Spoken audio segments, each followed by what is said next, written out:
Ishani please, ಅಣ್ಣ ಕೂಡ ನನ್ನ ಲೈಫಲ್ಲಿ ಇಂಪಾರ್ಟೆಂಟೇ. ವೀರ್, ಅಥರ್ವ ಮಿಸ್ ಆಗಿರೋ ದಿನದಿಂದ ನೀನ್ ನನ್ ಬಗ್ಗೆ ಯೋಚನೆನೇ ಮಾಡಿಲ್ಲ. ಬರೀ ಅಥರ್ವನ ಹುಡ್ಕೋದ್ರ ಬಗ್ಗೆನೇ ಗಮನ ಕೊಡ್ತಿದ್ಯಾ. Stop it Ishani, are you mad? ನೀನ್ ಏನ್ ಹೇಳ್ತಾ ಇದೀಯ ಅಂತ ಆ ಯೋಚನೆ ಆದ್ರೂ ನಿಂಗಿದ್ಯಾ? Yes Veer, I know. ನೀ ನನ್ ಮುಖ ನೋಡಿ ಮಾತಾಡಿ ಎಷ್ಟು ದಿನ ಆಯ್ತು. ನಾನೇ ಮಾತಾಡೋಣ ಅಂತ ಆಸೆಯಿಂದ ಬಂದ್ರೆ ನೀ ನನ್ನ ಅವಾಯ್ಡ್ ಮಾಡ್ತಿದ್ಯಾ. ಯಾಕ್ ವೀರ್ ಹೀಗ್ ಮಾಡ್ತಿದ್ಯಾ? ಇಶಾನಿ, ನಾವೆಲ್ಲ ಯಾರೋ ಹೊರಗಿನವ್ರು ಮಿಸ್ ಆಗಿರೋದ್ರ ಬಗ್ಗೆ ಟೆನ್ಷನ್ ತಗೋತಾ ಇಲ್ಲ. ನನ್ನ ಅಣ್ಣ ಮಿಸ್ ಆಗಿರೋದು.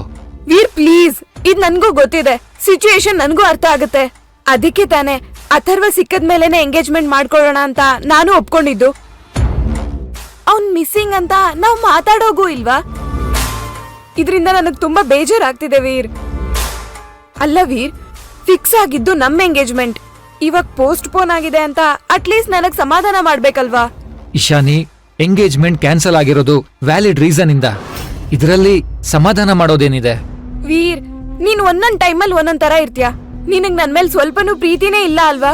ಇಶಾನಿ, ಯಾವ ಟೈಮಲ್ಲಿ ಏನ್ ಮಾತಾಡ್ಬೇಕು ಅಂತ ಗೊತ್ತಿಲ್ಲ ಅಲ್ವಾ ನಿಂಗೆ? ವೀರ್, ಎಲ್ಲ ಲವರ್ಸ್ ಮಧ್ಯೆ ಒಂದ್ ಬಾಂಡಿಂಗ್ ಇರುತ್ತೆ. ಹುಡ್ಗಿ ಬೇಜಾರಾದಾಗ ಹುಡ್ಗನೇ ಸಮಾಧಾನ ಮಾಡೋದು. ಇದನ್ನೆಲ್ಲ ನಾನ್ ಕೇಳಿದೀನಿ. ಆದ್ರೆ ನಮ್ಮಿಬ್ರು ಮಧ್ಯೆ ಇದೇನೂ ಇಲ್ಲ. ಎಲ್ಲರ ತರ ನಾವ್ ಹಾಗಿರೋಕಾಗಲ್ಲ. ನನ್ ಲೈಫ್ ಸ್ಟೈಲ್ ಹೇಗೋ ನಾನ್ ಹಾಗಿದ್ದೀನಿ. ನನ್ಗೆ ಫಸ್ಟ್ ಇಂಪಾರ್ಟೆಂಟ್ ನನ್ ಫ್ಯಾಮಿಲಿ. ನಾನು ಆ ಫ್ಯಾಮಿಲಿಗೆ ಸೇರ್ದೋಳಲ್ವಾ ವೀರ್? ನನ್ ಫೀಲಿಂಗ್ಸ್ ನ ನಿನ್ನ ಹತ್ರ ಶೇರ್ ಮಾಡ್ದೆ ಇನ್ಯಾರ ಹತ್ರ ಶೇರ್ ಮಾಡ್ಲಿ? ಪ್ಲೀಸ್ ಅರ್ಥ ಮಾಡ್ಕೋ. ನೋಡು ಇಶಾನಿ, ಅಣ್ಣ ಸಿಗದೆ ಇರೋದಕ್ಕೆ ನಾನು ತುಂಬಾ ಡಿಸ್ಟರ್ಬ್ ಆಗಿದ್ದೀನಿ. ಅದ್ರಲ್ಲಿ ನೀನೇನೇನೋ ಹೇಳಿ ನನ್ ಮನ್ಸ್ ಹಾಳು ಮಾಡ್ಬೇಡ. ಯಾಕ್ ವೀರ್ ಹೀಗ್ ಹೇಳ್ತಿದ್ಯಾ? ನಾನೇ ನಿಂಗ್ ಇರಿಟೇಟ್ ಮಾಡ್ತಿದೀನಿ ಅಂತ ಯಾಕ್ ನೀನ್ ಅನ್ಕೋತಿದ್ಯಾ? ನನ್ಗೋಸ್ಕರ ನನ್ ಜೊತೆ ಟೈಮ್ ಸ್ಪೆಂಡ್ ಮಾಡಕ್ಕಾಗಲ್ವಾ? ಇಶಾನಿ, ಮನೆಯವ್ರ ಬಗ್ಗೆ ಒಂದ್ ನಿಮಿಷ ಯೋಚನೆ ಮಾಡಿದ್ಯಾ? ಮಾಮ್, ಅಜ್ಜಿ, ಡ್ಯಾಡ್ ಎಷ್ಟು ಅಪ್ಸೆಟ್ ಆಗಿದ್ದಾರೆ. ಅದ್ರ ಬಗ್ಗೆನೂ ಯೋಚನೆ ಮಾಡ್ಬೇಕಲ್ವಾ? ಬರೀ ನಮ್ ಖುಷಿ ಬಗ್ಗೆ ಯೋಚನೆ ಮಾಡಿದ್ರೆ ಹೇಗೆ? ವೀರ್, ಫೇಸ್ ಟು ಫೇಸ್ ಮಾತಾಡಕ್ ಆಗದೆ ಹೋದ್ರು ಅಟ್ಲೀಸ್ಟ್ ಫೋನಲ್ಲಾದ್ರೂ ಮಾತಾಡ್ಬೋದಲ್ವಾ? ಇಶಾನಿ, ಅಂತ ಇಂಪಾರ್ಟೆಂಟ್ ಮಾತುಕತೆ ಏನಿದೆ ಹೇಳು? ಏನೂ ಇಲ್ಲ ಅಲ್ವಾ? ಮಾತಾಡಕ್ಕೇನು ಇಲ್ಲ ಅಂತ ನೀನ್ ಅನ್ಕೊಂಡಿರ್ಬೋದು. ಆದ್ರೆ ನಿಜ ಹೇಳ್ಬೇಕು ಅಂದ್ರೆ ನಾವಿಬ್ರು ಮದ್ವೆ ಆಗ್ತಿರೋರು. ನಮ್ಮಿಬ್ರು ಮಧ್ಯೆ ಮಾತಾಡೋದಿಕ್ 1000 ಇರುತ್ತೆ ಅಲ್ವಾ? ನೋಡು ಇಶಾನಿ, ನೀನು ನನ್ ತಾಳ್ಮೆ ಪರೀಕ್ಷೆ ಮಾಡ್ಬೇಡ. ಅಣ್ಣ ಕಾಣಿಸ್ತಾ ಇಲ್ಲ ಅಂತ ನಾವ್ ಎಷ್ಟು ಟೆನ್ಷನ್ ಆಗಿದೀವಿ. ಮಾಮ್, ಡ್ಯಾಡ್ ಎಷ್ಟೆಲ್ಲ ಟೆನ್ಷನ್ ಆಗಿದ್ದಾರೆ ಅಂತ ಅದು ನಿಂಗೂ ಗೊತ್ತು. ಪ್ರತಿಯೊಂದು ಕ್ಷಣನೂ ಎಷ್ಟು ಟೆನ್ಷನ್ ಆಗ್ತಾ ಇದೆ. ವೀರ್, ನಾನ್ ಹಿಂಗ್ ಹೇಗೆ ಹೇಳಿ? ನನ್ ಬಗ್ಗೆನೂ ಸ್ವಲ್ಪ ಯೋಚನೆ ಮಾಡು. ಇಶಾನಿ ಪ್ಲೀಸ್, ನಾನ್ ಎಷ್ಟು ಹೇಳಿದ್ಮೇಲೂ ನೀನ್ ಮತ್ತೆ ಮತ್ತೆ ಅದನ್ನೇ ರಿಪೀಟ್ ಮಾಡಿದ್ರೆ ನಾನೇನು ಹೇಳಕ್ಕಾಗಲ್ಲ. ನನ್ಗೆ ನಾನ್ ಇಷ್ಟಪಡೋ ಭೈರವಿ ಹತ್ರ ಮಾತಾಡೋಕೆ ಆಗ್ತಾ ಇಲ್ಲ. ಅವಳ ಮೇಲೆ ನನ್ಗೂ ಫೀಲಿಂಗ್ಸ್ ಇದೆ ತಾನೆ. ನನ್ ಭೈರವಿ ಹತ್ರ ಡ್ರೈವರ್ ಆಗಿ ಆಕ್ಟ್ ಮಾಡ್ತಿದ್ದಾಗ ಯೂಸ್ ಮಾಡ್ತಿದ್ ಫೋನ್ ಬೇರೆ ಸ್ವಿಚ್ ಆಫ್ ಮಾಡಿದ್ದೀನಿ. ಭೈರವಿ ಎಷ್ಟ್ ಸಲ ಕಾಲ್ ಮಾಡಿದಾಳೋ ಏನೋ. ಛೇ,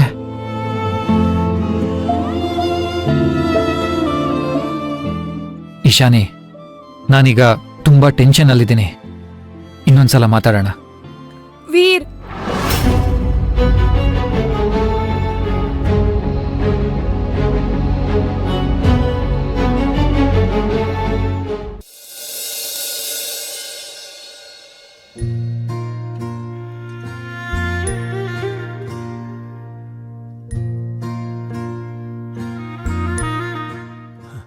ಅಥರ್ವ, ಅಥರ್ವ,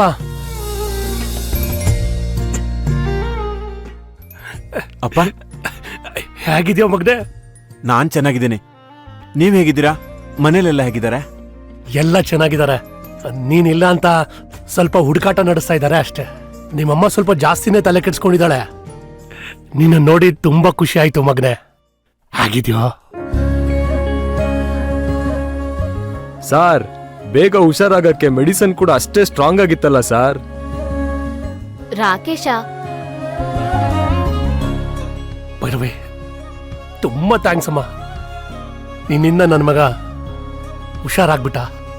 ನನ್ನ ಮಗ ವಾಪಸ್ ಸಿಕ್ಬಿಟ್ಟ. ಅಂಕಲ್ ಹಾಗೇನೂ ಇಲ್ಲ. ಯಾವ ಗಾಯಕ್ಕೆ ಯಾವ ಔಷಧಿ ಹಾಕಿದ್ರೆ ಸರಿ ಹೋಗುತ್ತೋ ಅದನ್ನೇ ಹಾಕ್ಬೇಕಲ್ವಾ?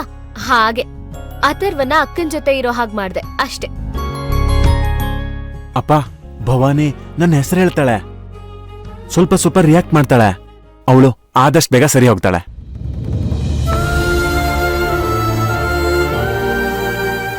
ಪಾಪ ಭವಾನಿ ಹೇಗಿದ್ಲು, ಹೇಗಾಗ್ಬಿಟ್ಲು. ಮನುಷ್ಯನ ಜೀವನನೇ ಹಾಗೆ, ಮರಳಿನ ಮನೆ ತರ ಯಾವಾಗ ಬಿದ್ದೋಗುತ್ತೋ ಹೇಳೋದಕ್ಕಾಗಲ್ಲ. ಆದ್ರೆ ವಯಸ್ಸಿಗೆ ಬಂದಿರೋ ಮಕ್ಕಳು ಈ ರೀತಿಯಲ್ಲಿ ಆಗೋದ್ರೆ ನೋಡೋದಕ್ಕಾಗಲ್ಲ. ಹೌದು ಅಂಕಲ್, ಅಕ್ಕನ್ ಜೀವನದಲ್ಲಿ ಶುಭನೇ ನಡೆಯುತ್ತೆ ಅಂತ ಅನ್ಕೊಂಡಾಗೆಲ್ಲ ಅಶುಭನೇ ನಡೆದೋಯ್ತು. ಈಗ ಇನ್ನೊಂಥರ ಸಮಸ್ಯೆ ಸುಳಿಯಲ್ಲಿದ್ದಾಳೆ. ಈ ಸುಳಿಯಿಂದ ಅವಳು ಯಾವಾಗ ಬಿಡಿಸ್ಕೊಂಡ್ ಬರ್ತಾಳೋ ಅಂತ ಚಾದ ಪಕ್ಷಿ ತರ ಕಾಯೋದೇ ನಮ್ ಕೆಲ್ಸ ಆಗೋಯ್ತು. ಆಗತ್ತಮ್ಮ, ಎಲ್ಲ ಸರಿ ಹೋಗುತ್ತೆ. ಈಗ ನೋಡು, ನಮ್ಮ ಅಥರ್ವ ಸರಿ ಹೋಗ್ತಿದ್ದಾನೆ ಅಂದ್ಮೇಲೆ ನಮ್ ಭವಾನಿನೂ ಸರಿ ಹೋಗೇ ಹೋಗ್ತಾಳೆ. ದೇವರು ಯಾವಾಗ ಏನಾಗ್ಬೇಕು ಅಂತ ಎಲ್ಲ ಬರ್ದ್ ಕಳ್ಸಿರ್ತಾನೆ. ಒಳ್ಳೆಯವ್ರಿಗೆ ಒಳ್ಳೇದಾಗೆ ಆಗತ್ತೆ. ಅವನು ಸೂತ್ರಧಾರಿ, ನಾವೆಲ್ಲ ಪಾತ್ರಧಾರಿಗಳು ಅಷ್ಟೇ. ಆದ್ರೆ ನಮ್ಮ ಪಾತ್ರನ ಸರಿಯಾಗಿ ನಿಭಾಯಿಸ್ಬೇಕು ಅಷ್ಟೇ. ಹೌದು ಸರ್, ನೀವ್ ಹೇಳೋದೇನೋ ಸರಿ, ಆದ್ರೆ ಭವಾನಿಯವ್ರು ಹುಷಾರಾಗದಂತೂ ಪಕ್ಕಾ. ಹಾ ಅಂಕಲ್, ಅಕ್ಕ ಸರಿ ಹೋದ್ಮೇಲೆ ಆದಷ್ಟು ಬೇಗ ಇವರಿಬ್ರು ಮದ್ವೆ ಮಾಡಿಸ್ಬಿಡೋಣ.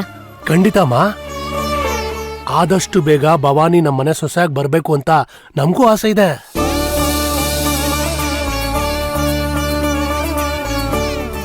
ಹೌದು ಸರ್, ಭವಾನಿಯವ್ರ ಮದುವೆ ಆದ್ರೆ ನಾನು ಸಿಂಧು ಹತ್ರ ನನ್ನ ಪ್ರೀತಿ ಹೇಳ್ಕೋಬೋದಲ್ವಾ? ಅವಾಗ ನನ್ನ ದಾರಿನೂ ಕ್ಲಿಯರ್ ಆಗುತ್ತೆ. ಭೈರವಿ ಹತ್ರ ಮಾತಾಡ್ಬೇಕಾಗಿತ್ತು, ಆದ್ರೆ ಏನ್ ಮಾಡೋದು? ಅಥರ್ವ, ರಾಕೇಶ್ ಎಲ್ಲ ಇಲ್ಲ ಇದ್ದಾರೆ. ಇಲ್ಲಿ ಮಾತಾಡೋದು ಸರಿ ಹೋಗಲ್ಲ. ಏನ್ ಮಾಡೋದು? ಅವಳನ್ನ ಮಾತ್ರ ಹೊರಗಡೆ ಕರೆದು ಮಾತಾಡ್ಬಿಡೋಣ. ಭೈರವಿ, ನಿನ್ನ ಹತ್ರ ಸ್ವಲ್ಪ ಮಾತಾಡ್ಬೇಕಾಗಿತ್ತಮ್ಮ. ಸ್ವಲ್ಪ ಹೊರಗಡೆ ಬರ್ತೀಯಾ? ಆ ಸರಿ ಅಂಕಲ್.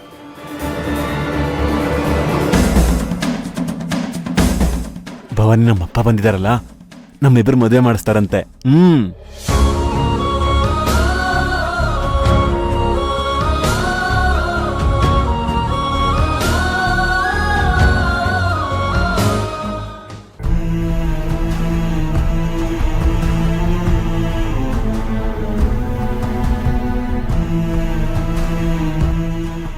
ಅಂಕಲ್, ಏನೋ ಮಾತಾಡ್ಬೇಕು ಅಂದ್ರಲ್ಲ, ಏನ್ ವಿಷಯ? ಅಥರ್ವ ಹೇಗೂ ಹುಷಾರಾಗ್ತಾ ಇದ್ದಾನೆ. ಅದಕ್ಕೆ ವಸುಂಧರ ಹತ್ರ ಹೋಗಿ ಅಥರ್ವ ಭವಾನಿ ಮದ್ವೆ ಬಗ್ಗೆ ಮಾತಾಡಲ್ಲ ಅಂತ. ವಸುಂಧರ ಹತ್ರನಾ? ಇದ್ರ ಬಗ್ಗೆ ಕುಮಾರ್ ಸರ್ಗೆ ಸರಿಯಾಗೇನೂ ಗೊತ್ತಿಲ್ಲ. ಹಾಗಾಗಿ ಈಗ್ಲೇ ಈ ವಿಷಯನ ಪ್ರಸ್ತಾಪ ಮಾಡಕ್ಕಾಗಲ್ಲ. ವಸುಂಧರನ್ ಬಗ್ಗೆ ಸತ್ಯ ಹೇಳಿದ್ರೆ ಗಂಡ ಹೆಂಡತಿ ಮಧ್ಯೆ ಜಗಳ ಆಗುತ್ತೆ. ಏನ್ ಮಾಡ್ಲಿ ಇವಾಗ? ಏನ್ ಯೋಚನೆ ಮಾಡ್ತಿದ್ಯಮ್ಮ? ವಸುಂಧರ ಹತ್ರ ಮಾತಾಡೋಣವಾ? ಇಲ್ಲ ಅಂಕಲ್, ನಾವ್ ಹಾಗ್ ಮಾಡಕ್ಕಾಗಲ್ಲ. ಹಾಗ್ ಮಾಡಿದ್ರೆ ತಪ್ಪಾಗುತ್ತೆ. ತಪ್ಪಾಗುತ್ತಾ? ಯಾಕಮ್ಮ? ಅಂಕಲ್, ಅಕ್ಕ ಮೊದ್ಲೇ ಪ್ರೆಗ್ನೆಂಟು. ಅವಳಿಗೆ ಸುತ್ತ ಏನಾಗ್ತಿದೆ ಏನೂ ಗೊತ್ತಿಲ್ಲ. ಹಾಗಿರುವಾಗ ಈಗ್ಲೇ ಮದ್ವೆ ಮಾಡೋಕ್ ತಪ್ಪಾಗುತ್ತೆ. ಅಕ್ಕ ಸರಿ ಹೋದ್ಮೇಲೆ ಮದ್ವೆ ವಿಷಯಕ್ಕೆ ಬರ್ಬೇಕು. ಅದೇನ್ ದೊಡ್ಡ ಸಮಸ್ಯೆನಾ? ಭವಾನಿ ಪ್ರೆಗ್ನೆಂಟ್ ಆಗಿದ್ದಾಳೆ ಅಂತ ತಾನೆ? ನೋಡು, ಮೊದ್ಲು ಮಾಡ್ಬೇಕಾಗಿರೋ ಮದ್ವೆ ಈಗ ಮಾಡ್ತಾ ಇದೀವಿ ಅಷ್ಟೇ. ಹೀಗೆ ಆಗ್ಲಿ ಬಿಡು. ಇಲ್ಲ ಅಂಕಲ್, ಹಾಗಾಗಲ್ಲ. ವಸುಂಧರ ಅವರು ಮನ್ಸರೆ ಒಪ್ಕೊಂಡೇ ಈ ಮದ್ವೆ ಮಾಡ್ಬೇಕು.